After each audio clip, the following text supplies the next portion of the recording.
রমজান এলো এলো মাহে রমজান। আসসালামু আলাইকুম ওরহমতুল্লাহি ওবরাকাতুহ।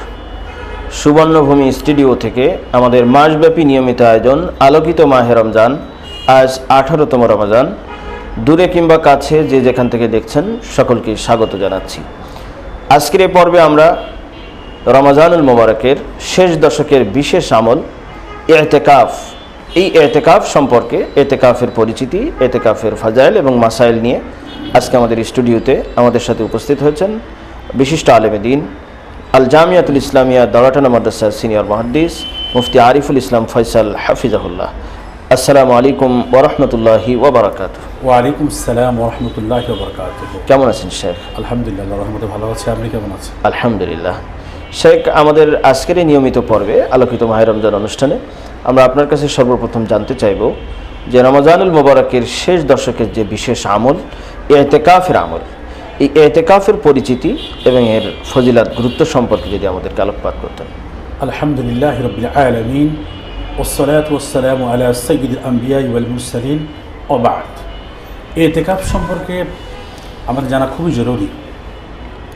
ইতিকাফ এটা হচ্ছে আল্লাহ সুবহানাহু ওয়া তাআলার সন্তুষ্টি অর্জনের একটা গুরুত্বপূর্ণ একটা ইবাদত, অর্থাৎ জান্নাতের দরজা পাওয়ার একটা গুরুত্বপূর্ণ কি ইবাদত।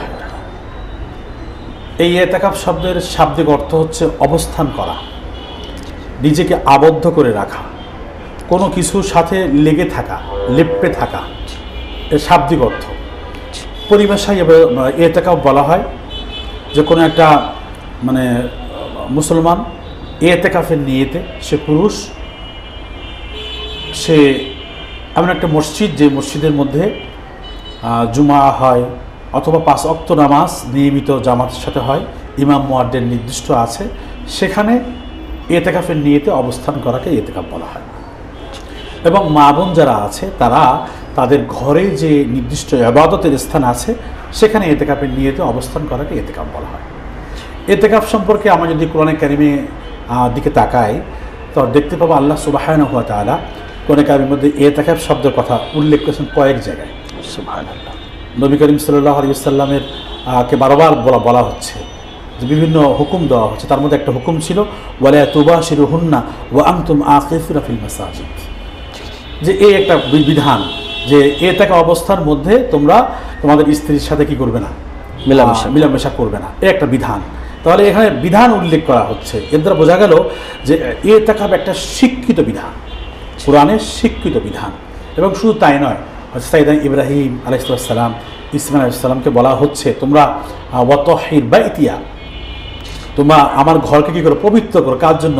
যারা তাওয়াফকারী আছে, তাইফিন ওয়াল আকিফিন। তাহলে বোঝা গেল ইব্রাহিম নবীর আমলেও কি ছিল, ইতিকাফের বিধান কি ছিল।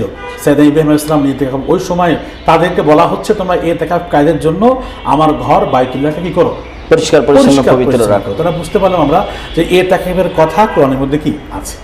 এবং সেই সাথে সাথে আমরা দেখি হাদিস শরীফের মধ্যে আমাদের আম্মা জান আয়েশা সিদ্দিকা রাদিয়াল্লাহু তাআলা আনহা তিনি বলেন যে কান রাসূলুল্লাহ সাল্লাল্লাহু আলাইহি ওয়াসাল্লাম ইয়াতাকিফু আল আশরাল আওয়াখিরা মিন রমাদান হাত্তা তাওয়াফাহুল্লাহ, যে নবী করিম সাল্লাল্লাহু আলাইহি ওয়াসাল্লাম রমজান মাসের শেষ দশকে কি করতেন, ইতিকাফ করতেন। এভাবে করতে করতে তিনি ইন্তেকাল করেছেন, দুনিয়া থেকে চলে গিয়েছেন। অর্থাৎ তিনি মদিনায় যাওয়ার পরে প্রতি বছরে তিনি কি করতেন, ইতিকাফ করতেন। একবার কোনো কারণে ইতিকাফ রাখতে পারেননি, বিভিন্ন ব্যস্ততার কারণে তিনি কি করলেন, পরের বছর 20 দিন ইতিকাফ করলেন। সুবহানাল্লাহ। তাহলে বোঝা গেল ইতিকাফটা খুব জরুরি একটা বিষয়। এবং সেই সাথে সাথে এর অনেক ফজিলত আমরা হাদিসের মধ্যে পাই। গুরুত্বপূর্ণ একটা ফজিলত রয়েছে, শুআবুল ঈমান বাইহাকির মধ্যে উল্লেখ করছেন, মানি ইতাকাফা আশরান ফি রমাদান কানা কা হজ্জাতাইন ওয়া উমরাতাইন। সুবহানাল্লাহ। যে ব্যক্তি রমজান মাসে 10 দিন ইতিকাফ করে, আল্লাহ সুবহানাহু ওয়া তাআলা এই ইতিকাফের বদৌলতে 2টা হজ এবং 2টা উমরার সওয়াব তাকে দান করে। সুবহানাল্লাহ, সুবহানাল্লাহ। এই ইতিকাফের এত ফজিলত, এই জন্য আমাদের সকলেরই উচিত যে আমরা জীবনে একবার হইলেও কমপক্ষে কি করা, ইতিকাফ করা। ইতিকাফে আরও অনেক ফায়দা আমরা কি দেখতে পাই। 1 নম্বর ফায়দা এটা যে আমরা একান্তে আল্লাহর সান্নিধ্য লাভ করা।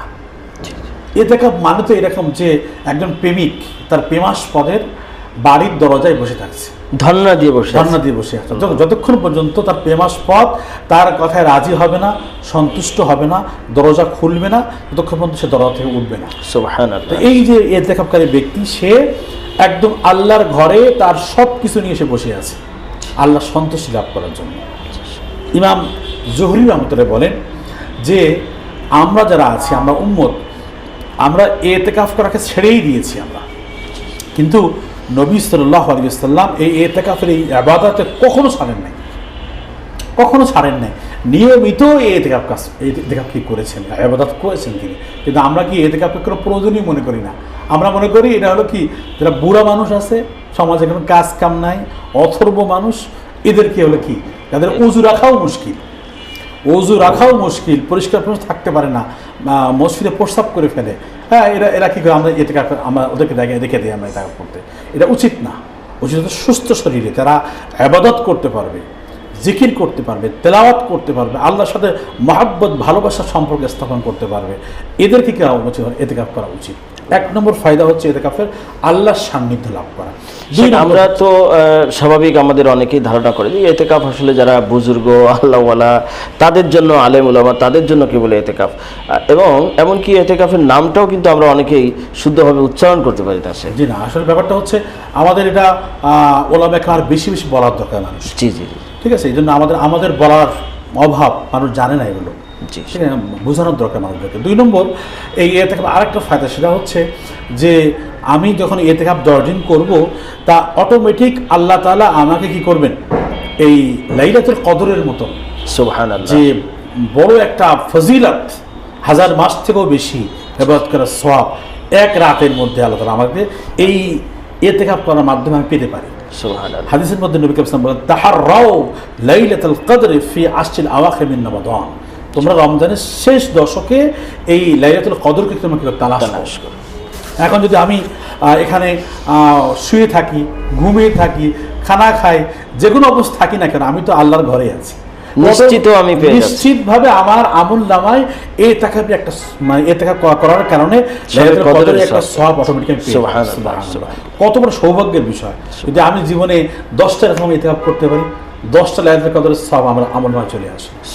সুবহানাল্লাহ। এই জন্য এই ইতিকাফ আমার 2 নম্বর ফায়দা হলো এটা, যে আমি লাইলাতুল কদরের সওয়াবের ভাগীদার হতে পারবো। 3 নম্বর যে কাজ, গুনাহ মুক্ত সময় কাটবে আমার। আমি যখন ইতিকাফে থাকবো, কেমন যেন দুনিয়া থেকে আমি বিচ্ছিন্ন হয়ে গেলাম কিছুটা, দুনিয়ার পাশেই, এই মসজিদের বাইরে দুনিয়া, কিন্তু আমি দুনিয়া থেকে বিচ্ছিন্ন হয়ে গেলাম, নিজেকে বিচ্ছিন্ন করে ফেললাম। তা আমার দৃষ্টির হেফাজত হলো, আমার জিহ্বার হেফাজত হলো, আমার কানের হেফাজত হলো, আমার সমস্ত কাজের মতো হেফাজত হলো। টাইম মতো নামাজ পড়তে পারলাম, জিকির করতে পারলাম, তেলাওয়াত করতে পারলাম, তা কেমন যেন তাকবীরে উলাটাও হয়ে গেল। হ্যাঁ, আমার গুনাহ থেকে আমি নিজেকে সেভ করতে পারলাম, এবং আত্মসংযম এবং আমার অন্তরের পরিশুদ্ধি যে বিষয়টা, তাজকিয়া নফস, কোরআন আয়াতের মধ্যে আল্লাহ বলেছেন, কদ আফলাহা মান যাক্কাহা। এই রমজানের এই ইতিকাফের মাধ্যমে আমার যেন আমি গুনাহমুক্ত পরিবেশে থাকবো, তা কেমন যেন আমার নিজেকে পরিশুদ্ধ করা, অর্থাৎ নিজের লাইফকে নতুন করে রিসেট করা, নতুন করে সাজানোর একটা সুযোগ চলে আসবে। এই জন্য আমরা খুব খেয়াল করা দরকার যে আমাদের জীবনে যেন কি কমপক্ষে আমরা একবার হইলেও যেন কি করি, ইতিকাফ করি। জীবনে একবার হইলেও কি করা, ইতিকাফ করা। আল্লাহর সাথে, আল্লাহর সামনে বসে কি করা, যে নিজের ভাব আবেগকে উজাড় করে দিয়ে, হ্যাঁ, আল্লাহকে ডাকা, সিজদায় গিয়ে চোখের পানি ফেলা, কত বড় একটা সৌভাগ্যের বিষয়। অনেক মানুষ এই ইতিকাফ থেকে বঞ্চিত থাকে, ইতিকাফ থেকে মাহরুম থাকে কয়েকটা কারণে। 1 নম্বর তো হচ্ছে দুনিয়ার মুখিতা বেড়ে যায়, আমাদের দুনিয়ার মুখিতা বেড়ে যায়। 2 নম্বর অলসতার কারণে, মানুষ অলস, করতে মনে চায় না, ঘরতে বাড়িতে মনে চায় না, অলস। 3 নম্বর জাহালাত, অর্থাৎ ফজিলত জানে না, থাকলে কি লাভ হবে জানে না, যার কারণে মানুষ কি ইতিকাফ থাকে না। যারা জানে তারা কি এই সময়গুলো হেলায় কাটায় না। আল্লাহ তাআলা আমাদের সবাইকে সুন্দরভাবে কি করো, জীবনে ইতিকাফ করার তৌফিক দান করেন। শেখ, হাদিসে পাকে এসেছে তো যে যারা ইতিকাফ করবে তাদের মাঝে আর জাহান্নামের মাঝে আল্লাহ তাআলা তিন খন্দক দূরত্ব সৃষ্টি করে অনেক দেবে। ফজিলত হাদিসের মধ্যে আছে। নবীজিকে জিজ্ঞাসা করা হয়েছে যে ইয়া রাসূলুল্লাহ খন্দক কি? তো রাসূলুল্লাহ সাল্লাল্লাহু আলাইহি ওয়াসাল্লাম বলছেন যে আসমান এবং জমিনের যত দূরত্ব এত দূরত্বের নাম হচ্ছে খন্দক। সুবহানাল্লাহ। তাহলে তিন খন্দক যখন দূরত্ব, অর্থাৎ রাসূলুল্লাহ সাল্লাল্লাহু আলাইহি ওয়াসাল্লাম বোঝাতে চেয়েছেন যে জাহান্নামে যাওয়া তো দূরের কথা, জাহান্নামের কল্পনাও আসবে না। ইতিকাফ করলে আল্লাহ তাআলা এইভাবেই তাকে হেফাজত করবে। শেখ, আমরা তো মানে ইতিকাফের ফজিলত সম্পর্কে জানতে পারলাম। জি স্যার। ইতিকাফের কিছু মাসলা মাসাইল আছে। জি স্যার। ইতিকাফের মানে ইতিকাফ কয় প্রকার অনেক জানতে চাই। এরপরে ইতিকাফের মধ্যে রোকন কয়টা, জি স্যার। আদব কি, কোন কারণে ইতিকাফ ভেঙে যায়, মহিলারা কোথায় ইতিকাফ করবে, এই বিষয়ে যদি আপনি সংক্ষিপ্ত আমাদের একটু বলতেন। জি শেখ, ইতিকাফের সবচেয়ে গুরুত্বপূর্ণ যে বিষয়টি সেটা হচ্ছে যে ইতিকাফের মূল যে বডি স্ট্রাকচার সেটা হচ্ছে যে মসজিদের সীমানাতে অবস্থান। একজন মুসলিম আকেল বালেগ তিনি ইতিকাফ করবেন, পুরুষ হলে তিনি জামে মসজিদে করতে পারেন, এটা উত্তম। সবচেয়ে উত্তম তো হারামাইন শরীফাইনে যদি করা যায়, তা না হলে জামে মসজিদে, তা না হলে মহল্লার কোনো পাঞ্জেগানা মসজিদেও ইতিকাফ হতে পারে। আর মা বোনরা নিজেদের ঘরের মধ্যে একটি স্থানকে ওনারা নির্দিষ্ট করে দেবেন, নামাজের ঘরকে নির্দিষ্ট করে নেবেন, ওটাই তার ইতিকাফের স্থান হবে। তো এটাই হচ্ছে সবচেয়ে গুরুত্বপূর্ণ ব্যাপার যে ইতিকাফকারী তার ইতিকাফের স্থান থেকে যেন বাহিরের সময় না কাটান। এমনকি কেউ যদি অল্প সামান্য সময়ের জন্য বাহিরের সময় নষ্ট করেন তাহলে তার ইতিকাফটা নষ্ট হয়ে যাবে। মা বোনরাও ঠিক তেমনিভাবে তার যে ইতিকাফের স্থান তিনি নামাজের ঘরকে নির্ধারণ করেছেন তার বাহিরে যদি তিনি সামান্যতম সময়ও নষ্ট করেছেন তাহলে তার ইতিকাফ বিনা ওজরে, শরী কোনো ওজর ছাড়া তো ইতিকাফ নষ্ট হয়ে যাবে। তো এটা হলো ইতিকাফের রুকুন পর্যায়ের।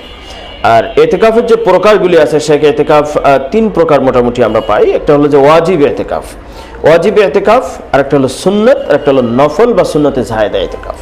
ওয়াজিব ইতিকাফ যেটা সেটা হচ্ছে যে যখন আমি সুন্নতে ইতিকাফ করছি কিন্তু আমার ইতিকাফটা নষ্ট হয়ে গেল, তখন এটা কাজা করতে হবে। এই যে কাজা ইতিকাফ এটা হচ্ছে ওয়াজিব। তাছাড়া আমি যদি কোনো মান্যত করি যে অমুক কাজটা সমাধা হলে আমি ইতিকাফ করব আল্লাহর জন্য, তো ওই কাজটা যখন সমাধা হয়ে যাবে তো আমার উপরে ওই ইতিকাফ আদায় করাটা ওয়াজিব হয়ে যাবে।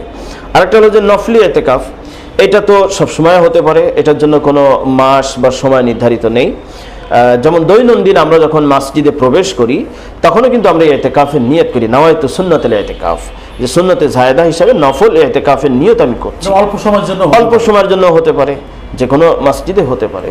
তো এই একটা বিষয়। যেমন দাওয়াতে তাবলীগের সফরে যারা আমরা চলি আমরা কিন্তু ইতিকাফের নিয়ত করেই মসজিদে আমাদেরকে অবস্থান করতে হয়। তো এগুলি সব নফল ইতিকাফের পর্যায়ে।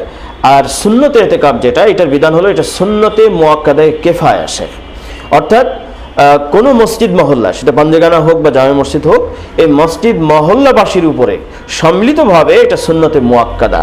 এর অর্থ হচ্ছে যদি ওই মহল্লার একজনও বান্দা ইতিকাফ না করেন তাহলে পুরা মহল্লাবাসী কিন্তু এই সুন্নত তরকের গুনাহতে গুনাহগার হবে।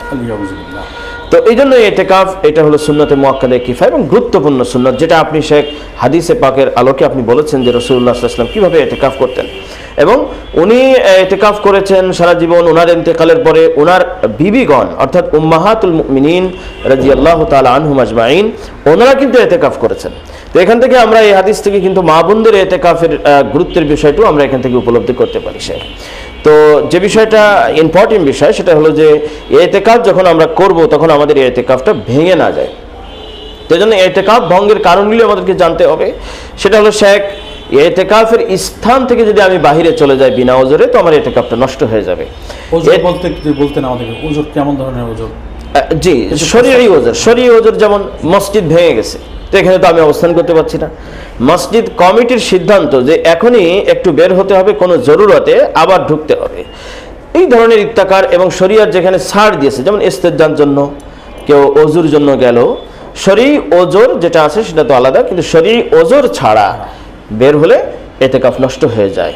অনুরূপভাবে কেউ যদি রোজা কারো যদি না রাখে, কেউ রোজা নষ্ট হয়ে গেছে, রোজা রাখে নাই, তো ইতিকাফ নষ্ট হয়ে যাবে। কোনো মা বোন তার যদি পিরিয়ড শুরু হয়ে যায় তো ইতিকাফ নষ্ট হয়ে যাবে। তো এইগুলি থেকে আমাদেরকে বেঁচে থাকতে হবে। তো শেখ, মূল বিষয় হলো আমি যখন ইতিকাফ করছি তখন আমি কোন কারণে বাহিরে যেতে পারবো আর কোন কারণে আমি যেতে পারবো না এইটা আমাকে পুরোপুরি নলেজ নিতে হবে। তো আমি যদি সংক্ষেপে বলি তো বাহিরে যাওয়ার অনুমতি কেবলমাত্র ইস্তেনজার জন্য নাম্বার 1, 2 নম্বর হচ্ছে ওযুর জন্য, 3 নম্বর হচ্ছে যদি তার খাবার এনে দেওয়ার কোনোই ব্যবস্থা না থাকে তাহলে সে যতটুকু সময় খাবার আনার জন্য লাগে ততটুকু সময় সে খাবার আনবে, এনে মসজিদে এসে সে খানা খাবে। তো অজুর জন্য যখন যাবে তখন কিন্তু আলাদা এক্সট্রা মেসওয়াক করা, বিরাশ করা এবং এগুলির মধ্যে বেশি সময় নেওয়া এগুলির অনুমতি নাই। এই জন্য কেউ যদি শুধুমাত্র মিসাকার বিরাশ করার জন্য মসজিদের বাইরে আসে তার ইতিকাফ নষ্ট হয়ে যাবে। তো কি করতে হবে, বলে অজুর জন্য আসবে, নিয়ত করবে অজুর, এবং খুব দ্রুত গতিতে যদি মিসওয়াক সেরে নিতে পারে নেবে, আর নাহলে মসজিদের ভিতরে মিসওয়াক করবে, বাইরে অজু করবে। ইস্তেঞ্জার জন্য যখন যাবে, এখানে এক্সট্রা আমরা দৈনন্দিন যে গোসল করে থাকি রাহাতের জন্য, প্রশান্তির জন্য, এই গোসলের অনুমতি নেই। এটা করলে ইতিকাফ নষ্ট হয়ে যাবে।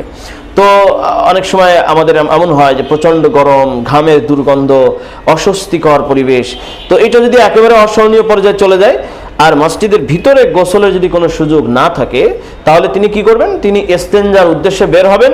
ইস্তেঞ্জা থেকে ফেরার সময় যতটুকু সময় অজু করতে লাগে অতটুকুনের ভিতর দিয়ে উনি যদি গোসলটা কোনো রকম সেরে নিতে পারেন, দ্রুত সাবান টাবান এগুলি বেশি কিছু না, তাহলে এটারও অনুমতি ফুকায়ে কেরাম দিয়েছেন। এই আর দ্বিতীয় যে বিষয়টি হচ্ছে যে ইতিকাফ কোনো মুতাকিব ব্যক্তি যদি আপনার ভেঙে যায় তাহলে উনি এটার কাজা কিভাবে করবেন। তো কথা কথা মা বোনরা তার পিরিয়ড শুরু হয়ে গেল, তো ইতিকাফ নষ্ট হয়ে গেল, এটার কাজা কিভাবে করবেন। তো কাজার নিয়ম হচ্ছে যে রমজানের বাহিরে এটার কাজা করতে হবে, ঈদের পরে, রমজানের পরে যে কোনো দিনে তিনি কাজা করতে পারবেন। কাজা করার নিয়ম হচ্ছে যে সন্ধ্যার আগেই, যে কোনো দিন সন্ধ্যার আগেই উনি ইতিকাফের স্থানে প্রবেশ করবেন, পুরুষ হলে মসজিদে প্রবেশ করবেন, এবং পরের দিন তিনি রোজা রাখবেন। পরের দিন রোজা রেখে সূর্যাস্তের পরে তিনি ইতিকাফের স্থান থেকে বের হবেন। এভাবে 24 ঘন্টার একটা ইতিকাফ তাকে করতে হবে কাজার নিয়তে, এবং একটি ইতিকাফই তার কাজার জন্য যথেষ্ট হবে। তো শেখ, আমরা যদি দেখি যে এই ইতিকাফ এটা আমাদের জীবনে আসলে ইসলাহ এবং আমাদের আত্মশুদ্ধির জন্য একটা মহা নিয়ামক জিনিস। আমাদের আকাবিরগণ তারা ইতিকাফ করেছেন, সাহাবায়ে কেরাম, তাবিঈন, তাবিঈন তারা ইতিকাফ করেছেন। বিশেষ করে আমাদের বুজুর্গানে দিনের মধ্যে যারা আহলে তাসাউফ ছিলেন, আহলে সুলুক ছিলেন, যদি আমরা বলি শেখ জাকারিয়া নওয়ারাল্লাহু মারকাদাহু, তো ওনার ইতিকাফের একটা বিরাট ওনার সাথী হতো, মজমা হতো, বিরাট মজমা সহ উনি ইতিকাফের আমল করতেন, এবং যারা ওনার সঙ্গে থাকতেন তারাও ইতিকাফ বুঝতেন, করতেন, এবং ইতিকাফের একটা ব্যাপক ফায়দা ওনারা পেতেন। তো আসলে ইতিকাফের সিলসিলা শেখ আপনি যেভাবে বললেন যে আমরা আসলে ভুলে বসেছি।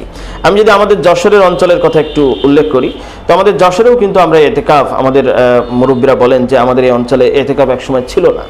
আমাদের হযরত শাইখুল ইসলাম হযরত মাদানী রাহমাতুল্লাহ আলাইহি, ওনার একজন আজাল্লে খলিফা, সিলেটি হুজুর নামে আমাদের সকলের পরিচিত, লাওড়ি হুজুর বলেও আমরা তাকে চিনি, হযরত শেখ জালালাবাদী, তাজাম্মুল আলী জালালাবাদী রহমতুল্লাহ আলাইহি। আমাদের হযরত মুফতি মোহাম্মদ ওয়াক্কাস রহমতুল্লাহ আলাইহি উনি শেখ ছিলেন। উনি কিন্তু এই এলাকাতে মূলত এই ইতিকাফকে শিখাইছেন, হ্যাঁ, মানুষকে ইতিকাফ শিখাইছেন। তো আমরা একটা জিনিস দেখতাম যে মুফতি ওয়াক্কাস নওয়ারাল্লাহু মারকাদাহু, ওনারও খানকা ছিল, উনি আহলে তাসাউফ ছিলেন। উনি আসলে যেভাবে সিয়াসি ময়দানে আমাদের অগ্রজ ছিলেন, ঠিক তেমনিভাবে উনি কিন্তু আহলে তাসাউফ, আহলে তাসকিয়া এবং সুলুকের লাইনেও অনেক বড় ব্যক্তিত্ব ছিলেন। এই যে এখন আমাদের আশরাফুল মাদারিস সতীঘাটাতে আপনি জানেন যে ইতিকাফের আমল চলছে। শেখ জাকারিয়া নওয়ারাল্লাহু মারকাদাহুর একজন বিশিষ্ট খলিফা এবং মুফতি মাহমুদ গাঙ্গুহি রহমতুল্লাহ আলাইহির খাদিম আফ্রিকি হজরতে ইতিকাফ করছেন। তো মুফতি ওয়াক্কাস রহমতুল্লাহ আলাইহি এনারই সমসাময়িক সাথী, উনি ইতিকাফ করতেন। তো আমরা ওনার সঙ্গে ইতিকাফের সুযোগ হয়েছে। উনি যে বিষয়টি সবচেয়ে গুরুত্ব দিতেন যে কোনোভাবে ইতিকাফের যে সীমানা আছে এইটা যেন আমরা অতিক্রম না করে ফেলি। ইতিকাফের সীমানা বলতে মসজিদে নামাজের যে স্থান, অর্থাৎ যে অংশে মসজিদে নামাজ হবে এটাই হলো ইতিকাফের স্থান, এবং এখানেই মুতাকিব অবস্থান করবেন। এমনকি মসজিদের জায়গা কিন্তু ওখানে অজুখানা অথবা ওখানে জানাজার একটা প্ল্যাটফর্ম আছে, সেখানেও যাওয়া যাবে না। এবং ইমাম সাহেবের হুজরা ওটাও কিন্তু মসজিদের জায়গার ভিতরে, ওয়াকফ এর এরিয়ার মধ্যে, কিন্তু ওখানে নামাজ হয় না, মুতাকিব ব্যক্তি ওখানেও যাবে না। এই ব্যাপারে হযরত খুব কঠিন আমাদেরকে সতর্ক করতেন। তো সেই বিষয়টি মূল যে রোকন সেটা কিন্তু এখানেই, যে মুতাকিব তার ইতিকাফের স্থান থেকে দূরে না সরে যায়, এবং ইতিকাফরত অবস্থায় ফাহিশা কথাবার্তা, বিভিন্ন ধরনের মানে মসজিদের ভিতরে বেচা কিনা, দুনিয়াবি কাজ, এগুলির দ্বারা ইতিকাফ নষ্ট হয়।